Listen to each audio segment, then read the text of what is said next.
Hi everyone, I'm Alfie, and I'm just going to give you a quick rundown of the first 11 days of my PhD life here in China. So, to start off with, I'm going to talk about everything that happened before the flight. Um, to get into China at the minute, you need to do a PCR test 48 hours before departure. Um, and you also need to go and get your Chinese visa, which is a whole different process. I got my X1 visa on the Friday before my flight, and I applied for it the Monday before that. Um, and then I went into Dental Center in Kingston and got my PCR test done. I packed two suitcases that were each 23 kilograms, that had like everything I've ever owned in. I disassembled my computer and put it in there, and then I've got like the essentials up there, stuff I took with me to keep me going in the quarantine hotel, pork scratchings and salt nuts and all these different bits. I wanted to take some beer with me, but apparently cans of beer are not allowed on Air China checked luggage, so that didn't work out. This all happened basically the week before my flight, which was the 21st of November. Then I got to the airport. Um, I spent ages in the queue checking in. I had to do a customs declaration, a health declaration, scanning a bunch of QR codes. Luckily, the staff in the check-in queue were really, really helpful. Once I'd got through security and said goodbye to mom and dad, I had my last beer in the UK. I was watching Wales, USA, I think was the 21st November. Um, I had a quick pint at Heathrow, and then I had to run over to the check-in gate, which opened really, really early. Um, I got onto my flight, no problems. There was probably like 95, 98% Chinese people to be expected, and then like 2% like British people, but I didn't really speak to anyone in the queue, which I should have done really. I should have made some friends. It would have made everything a bit easier once I got off. Got on the flight, masks on, everything like that, as you can be expected. I sat next to like an older couple who were very friendly. 9.5 hours. So at one point I had to get up to the toilet, but I was a bit shy, so I just kind of waited for them to go off and sort themselves out, and then I used the excuse because I was in the window seat to also get up. I was planning on like playing some games and watching some movies and listening to some podcasts, but I was, a bit of a wreck, so I ended up listening to like one album or two, and then I tried to sleep for the rest of the flight. Pretty uncomfortable. I got like 3 hours sleep, which was okay. Better than 0 hours, which is what I thought I would get. And they gave us one bag of snacks for the entire 9.5 hour flight, which was interesting. I had a look inside, but I wasn't. I'd kind of filled up my appetite really. I'd had a lot of food already that day. Um, and there was like weird stuff in there. There was like a century egg. If you don't know what a century egg is, it's like fermented egg covered in salt and vinegar. Generally, I really, really like them, but they're not really good for your stomach. And I was on a flight with, a few hundred other people. Um, so I thought I'd best leave it. Uh, yeah. And then landed about 2 p.m. China time, the next day in Beijing, lovely grey Beijing. Um, this was, yeah, the 22nd. Landed, took us half an hour or so to get off the plane. Um, from this point on, basically everything was in Chinese. I mean, there were people that spoke English, but it was a bit rare. So I was really at the limit of my Mandarin speaking ability, trying to negotiate my way around. They had us wait in this big like check-in area, and then they were taking us through. We had to do what was the order? It's like a visa check, like a very basic initial visa check and health code check. Then we waited another spot. Then we did proper immigration, speak to officials. Then after immigration, they had us take a PCR test, gave us a temporary health code that we could use to check into the quarantine hotel. Um, then we collected our luggage and then we were loaded onto coaches. That's the luggage I said earlier, the two 23-kilogram suitcases. And then on top of that, I had like a duffel bag full of all my like a few days' clothes in case everything got lost and a few other bits and bobs. And a laptop bag with two laptops in. Ah, right. This is what Beijing Airport looks like when you land. Basically, because there's very few international arrivals and international departures the minute, the entire airport is empty. It is really bizarre. They've got all this signage up for the Winter Olympics, which is quite a little while ago at this point. So it's just all these signs saying like "Welcome to Beijing," just funneling you down like these massive, normally would be open spaces full of people. A little bit spooky, but it was okay. And then, yeah, once we got our baggage and we were loaded onto these coaches, it was off to the initial quarantine hotel. The official policy is you have to stay there for 5 days and then 3 days of home observation if you have a residential address. I obviously don't because I've just landed. I don't, you know, I've not got a flat sorted out for myself. Um, which if I was rich, I would have done, but I'm not that kind of wealthy yet. So yeah, we got the coach.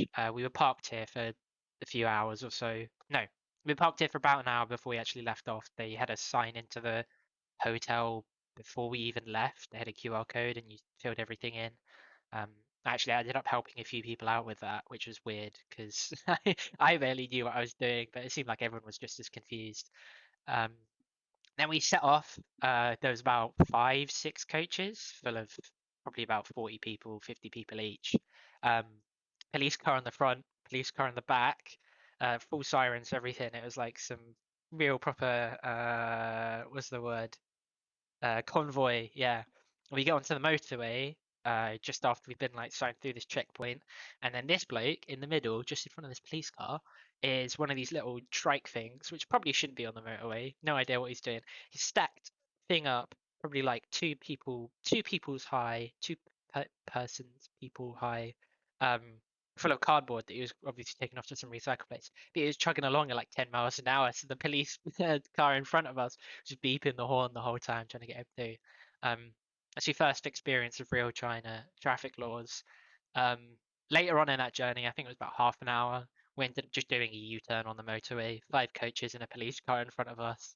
I think there was one point where a truck nearly hit us. Just a fantastic experience. I loved it. I was very, very happy. Um, then got to the quarantine hotel, paid about £400 for 8 nights there. As I said, I don't have the residential address, so yeah. Um, got in, got set up, and then quarantine for 8 days from the 22nd until the 30th. There's a room on the left. Actually, really nice. I wasn't amazed. I wasn't super pleased when I got there. I had some different impressions about what was going to happen. Um, I thought there'd be like a big group chat that everyone could talk in about policy and, sorting everything out for everyone and being really helpful. They were a little less helpful. The only contact I had with the front desk was a phone line and they only spoke Chinese. Um, but I kind of got through it. I'll talk a little bit about, what I had to get done. Um, yeah, I was really, really happy. Got this big, lovely HD TV, kettle, fridge. Um, Meals got given to me 3 times a day. I was able to order extra bits if I wanted to.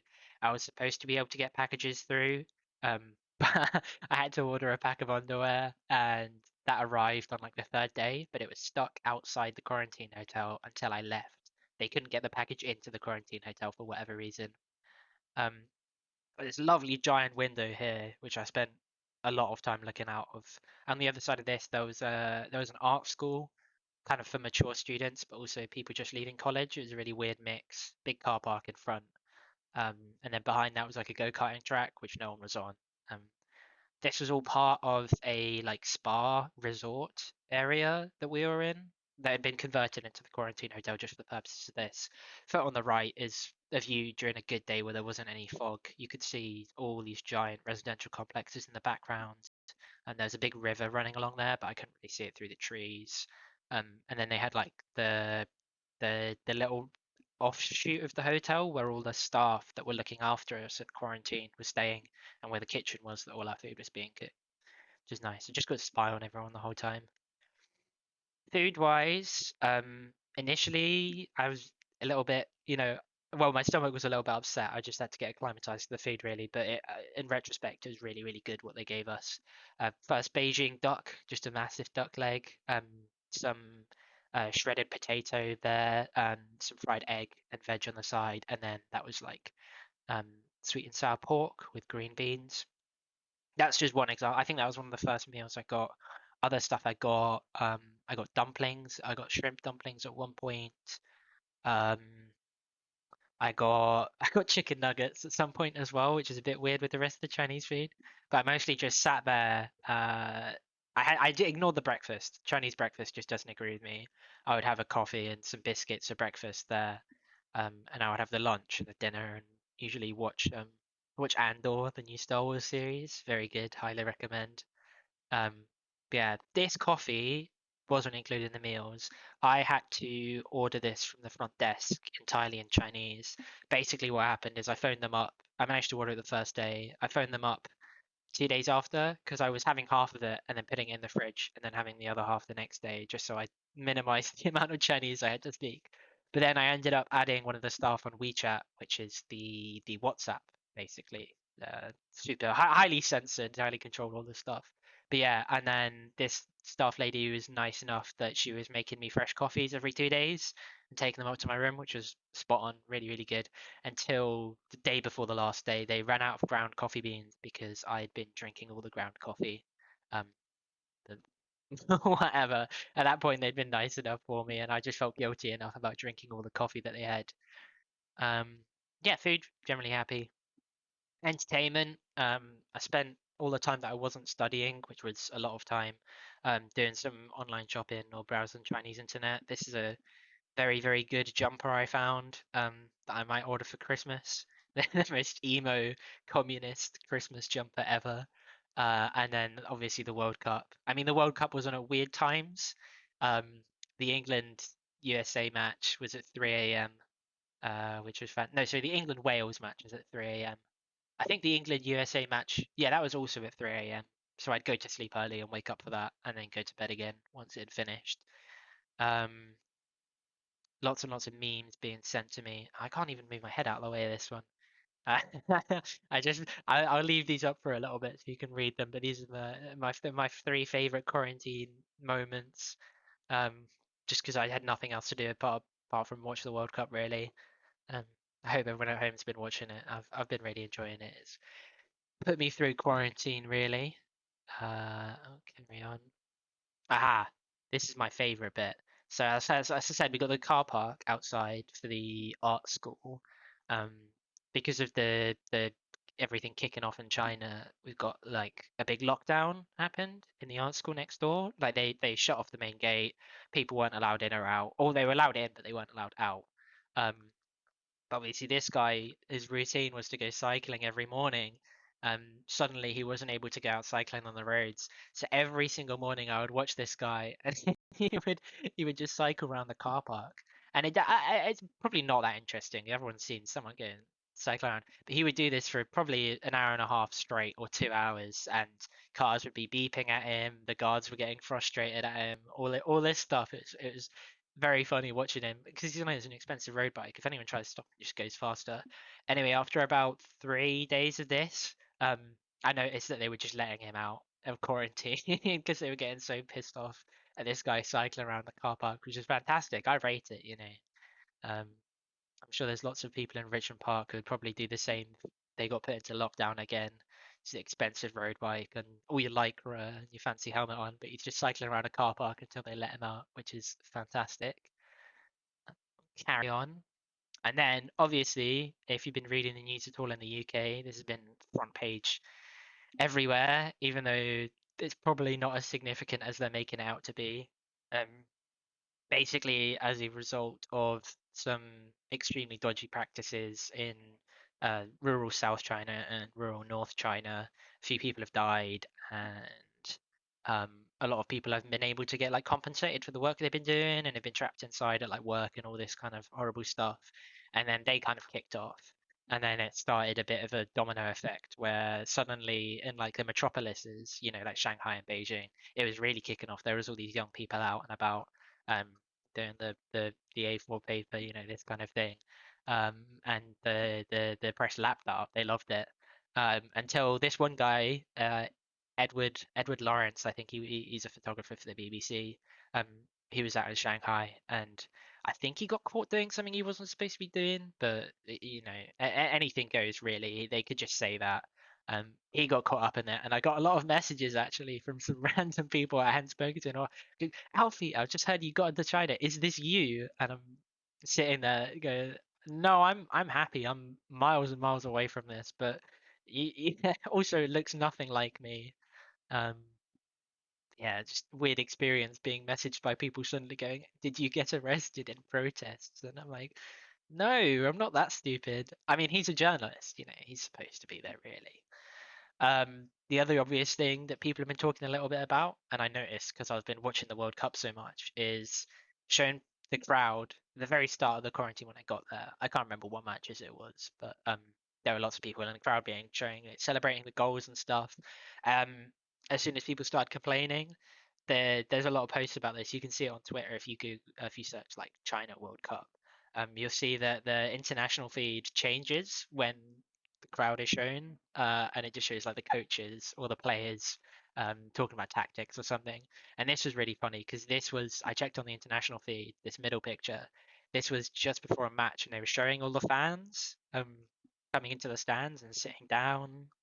Just like they had nothing else to show basically. Yeah, I can't remember exactly what happened, but the Chinese state TV was just showing this one coach on I think it's a team bus. But it's just showing this one bus on the motorway for a solid 3 minutes or something. I caught a little bit of video, but I only caught the last 7 seconds of it. But I was loving it. I was cracking up because it's just no commentary, a little bit of music, I think. There's a sponsor on the bottom right, but it's just 3 minutes of a bus going along the desert in Qatar. And then, on this more serious note, day before I left, saw some sirens outside, flashing lights, looked out. There is this ambulance just chilling right outside of the staff accommodation, and I was a little bit concerned by this. I kept an eye on what was going on because I thought, well, if there's a positive case in quarantine, then I might be kept here for a little bit longer. Um, and then yeah, there was some bloke got escorted out, not like violently. I think he was fine with whatever was happening. I think if you work at these places, you're kind of expecting to be a close contact of someone with COVID or something eventually. And yeah, he packed his little suitcases and they stuck him in the back of the ambulance, and then he was off to presumably one of the big quarantine camps, like the temporary accommodation and all this stuff. Um, I was a little bit unsettled by it, really, but the bloke getting into the back of the ambulance seemed pretty resigned. He didn't really seem distressed or angry, so maybe good for them. I don't really know. It's just a bit of a wild time to be here, really. And then I got to leave on the 30th of November. So I got a knock on the door about 6:30. I'd already been packing most of the day and writing some really, really long essay that I had to write. Um, yeah, so they knocked on the door at 6:30, said get ready to go. Knocked on the door again at 7. Went downstairs. Staff immediately told me to turn around and go back up. Waited upstairs again for another half hour. I think they'd got one of the forms wrong or something, so they had to like hand out these documents again to everyone. And then yeah, we got taken down. I don't know what happened then, really. I think I got put on the wrong bus. I was asked to be taken to the airport, but I ended up getting taken to this random spot in the middle of Beijing. I messaged the university who was arranging a cab to come pick me up, and the guy basically said, "I have no idea where you are. Can you phone the taxi driver?" To which I responded, "No, I can't phone the taxi driver. I don't speak Chinese." Um, it all got sorted in the end. It took like about 10 minutes longer. Bear in mind, it was like -6 degrees at this point. I was a bit chilly, but I didn't mind too much. Taxi driver picks me up. Very nice bloke. I was expecting two people. He says, what do you say? Nisha Lianga and Ma, which is, are you two people? Where's the other guy? And I said, what Bujidao? I don't know. Um, and then he kind of looked around and he was expecting a second guy, and I just says, it's just me. Um, I think it's just Igor and was what he asked me, and then I said, yeah, there is just one person. Um, we drove for about half an hour to campus, probably a bit longer, through central Beijing. Really, really good after like 8 days to actually see the center of Beijing instead of staying like way on the outskirts. And I caught this cheeky photo as we drove by of the bird's nest, which kind of blew my mind. Um, the Olympic Stadium, which is relatively close to my campus. It's just east of it. I think it's like a 10-minute drive or something. So yeah. And now I'm at campus, which is fantastic. Room looks pretty nice. First impressions was pretty good. Second impressions, however, little bit dodgy. Kind of went straight to bed because it was like 11 p.m. and I was really, really shattered from packing and working all day. Um, Noticed the next day, hey, this window is jammed up with tissue and it's -1 degrees outside. Um, and then I realized the window was broken, and then I looked above my head, above the bed, and it's just like coated in black mold. Um, so I phoned them and got them to come up, and they fixed the window. And then later that evening, I kind of wiped off the mold myself and tried to filter out. They've taken some photos though, so presumably I'll get a maintenance person in a few days or something with some mold remover to come sort that out for me. Improved a little bit, but yeah, the next day I was a little bit depressed, going, "Hold on, I'd much rather be back at the quarantine hotel." Actually, um, I had a care package from my girlfriend that included a lot of stuff that I really needed, um, coffees, bed sheets. Bed sheets were pretty substandard. I've got some new ones, and beer, of course. Um, they tried to deliver it in the middle of the day. They wouldn't let her onto campus, which I can kind of understand. And then I asked one of the guys from the international school, is like, "Hey, can you get a staff member to go and get the package and take it to the building where I'm quarantined?" And he basically said, "No, it's not my problem. Sort it out yourself. Ask your classmates," which was a little bit frustrating. Didn't manage to get it in the middle of the day, but yesterday night it got sorted, and then this morning I've just got the care package. Um, yeah, there we go. Bed sheets, beer, coffee, laundry detergent, bunch of snacks, and now I can get a pint. Scran. And that is everything from a presentation. I hope that wasn't too long. I might shorten it down a bit in editing. Jeez, 20 minutes. Okay, it's quite long. Um, Thanks for watching if you got this far. I'll keep it brief.